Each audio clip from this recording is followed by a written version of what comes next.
السلام عليكم ورحمة الله. بسم الله والحمد لله والصلاة والسلام على رسول الله وعلى آله وصحبه الفائزين برضا الله ما بعد. ഗർഭിണി അവരുടെ സ്വന്തം ശരീരത്തിന് വിഷമുണ്ടാവുന്ന പേടിച്ചിട്ടോ അല്ലെങ്കിൽ കുട്ടിക്ക് വിഷമുണ്ടാവുന്ന പേടിച്ചിട്ടോ അല്ലെങ്കിൽ രണ്ടുപേർക്കും വിഷമാവുന്ന ഭയപ്പെട്ടത് കൊണ്ടോ ഉള്ളൊരവസ്ഥ ഉണ്ടെങ്കിൽ നോമ്പ് ആ സമയത്ത് ഒഴിവാക്കാവുന്നതാണ്. എന്നിട്ട് പിന്നീട് മറ്റൊരു സമയത്ത് ഖളാ വീട്ടണം. അപ്പൊ ഈ സമയത്ത് നോമ്പ് ഒഴിവാക്കാൻ അനുവാദമുണ്ട്.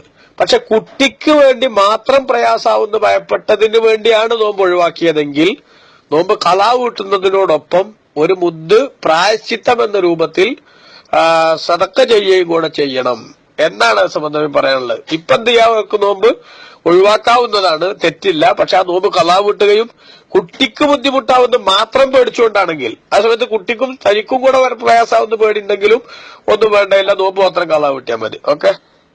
ദീർഘദൂര യാത്രക്കാർക്ക് വേണമെങ്കിൽ നോമ്പ് അപ്പോൾ ഒഴിവാക്കാവുന്നതാണ്. പക്ഷെ പിന്നീട് ആ നോമ്പ് ഖളാ വീട്ടണം. അതേസമയത്ത് അല്പം പ്രയാസാണെങ്കിലും വാൻ തസൂമു ഖൈറുൽ ലക്കും, നോമ്പ് എടുക്കുകയാണെങ്കിൽ നല്ലതാണ് എന്നും ഖുർആൻ പറഞ്ഞിട്ടുണ്ട്. അപ്പൊ അതുകൊണ്ട് ഒഴിവാക്കണമെങ്കിൽ ആ സമയത്ത് ഒഴിവാക്കാവുന്നതാണ്. ഓക്കെ. അസ്സലാമു അലൈക്കും. അല്ലാഹു തആല നമുക്ക് ഖൈർ ചെയ്യട്ടെ. അസ്സലാമു അലൈക്കും.